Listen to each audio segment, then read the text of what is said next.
Assalamualaikum warahmatullahi wabarakatuh. Perkenalkan, nama saya Siril Azhari dengan NIM 21020100066.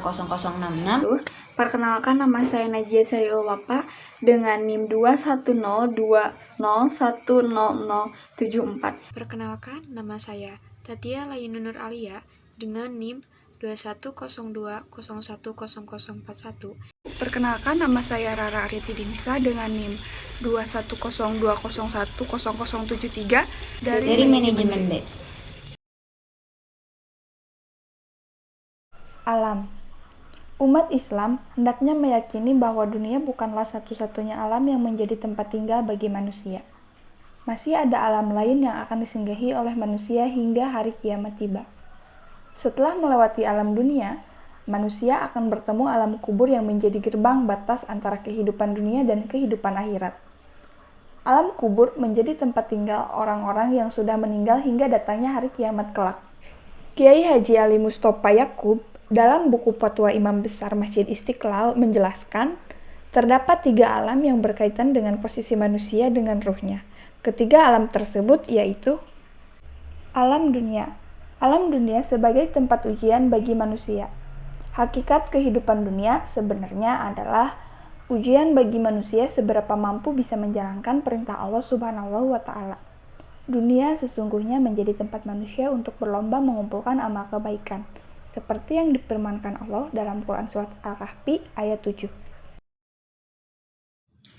Alam barzah menjadi pintu gerbang menuju akhirat. Ketika kematian tiba, manusia pun meninggalkan alam dunia menuju alam barzah.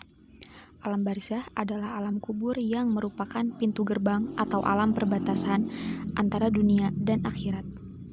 Menurut anggota Komisi Fatwa Majelis Ulama Indonesia, Kiai Haji Nurul Irfan, manusia yang sudah berada di alam barzah bisa melihat kondisi di alam dunia maupun di alam akhirat.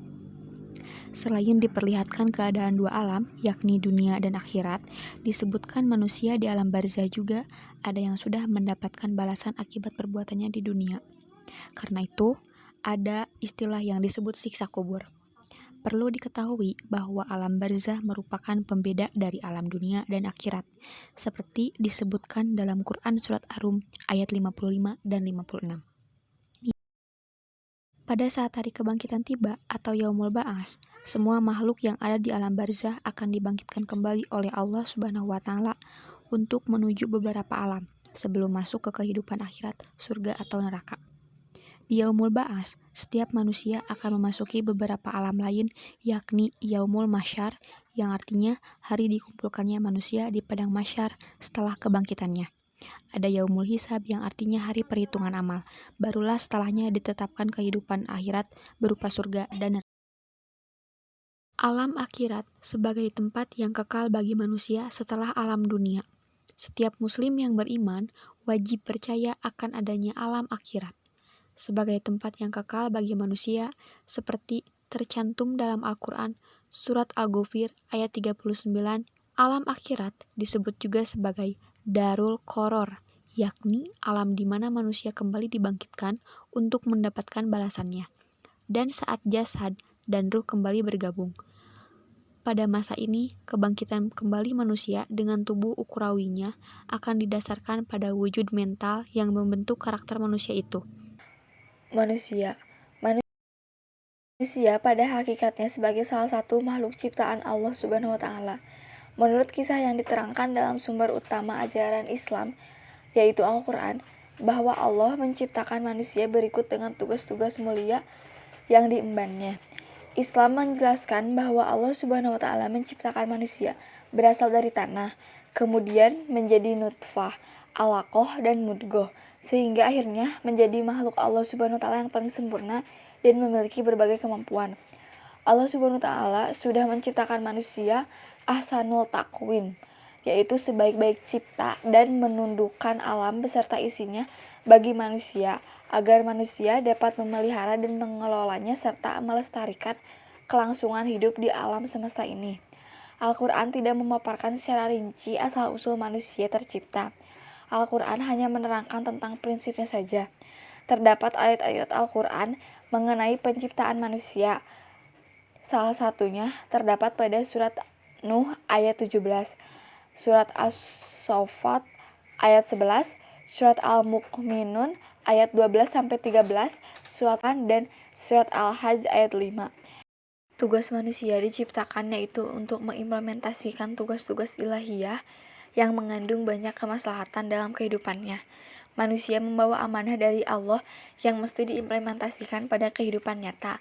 Keberadaan manusia di dunia memiliki tugas yang mulia, yaitu sebagai khilafah. Manusia adalah makhluk pilihan yang dimuliakan oleh Allah dari makhluk ciptaannya yang lain.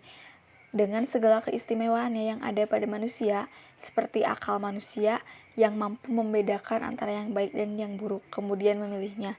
Dengan hatinya yang dapat memutuskan segala sesuatu dengan petunjuk Robnya, dengan raganya yang diharapkan aktif untuk menciptakan karya besar dan tindakan yang benar, hingga ia tetap pada posisi kemuliaan yang sudah diberikan Allah kepadanya, seperti ahsanun takwim, ulul albab, robbaniyun, dan lailan.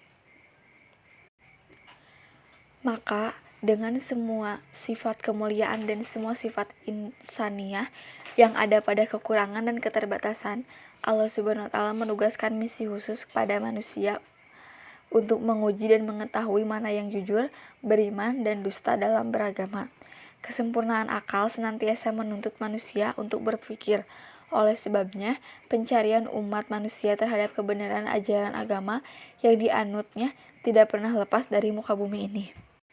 Penyimpangan pemahaman ajaran agama dalam konteks perjalanan sejarah kehidupan manusia pada akhirnya dapat diketahui oleh terpenuhinya kepuasan berpikir manusia yang hidup kemudian. Hubungan alam dan manusia.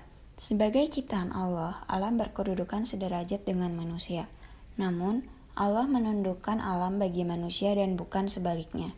Karena itu, manusia berkedudukan sebagai khalifah di bumi untuk menjadikan bumi maupun alam sebagai wahana dan objek dalam bertauhid dan menegaskan keberadaan dirinya.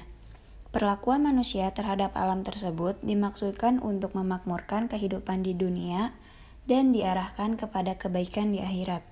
Sebab, akhirat adalah masa depan eskatologis yang tak terelakkan.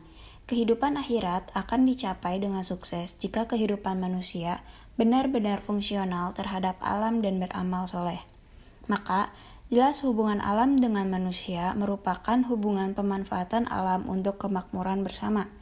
Hidup bersama antara manusia dengan alam berarti juga hidup dalam kerjasama, tolong-menolong, dan tenggang rasa. Posisi manusia dan alam mempunyai kedudukan yang sama sebagai makhluk Tuhan.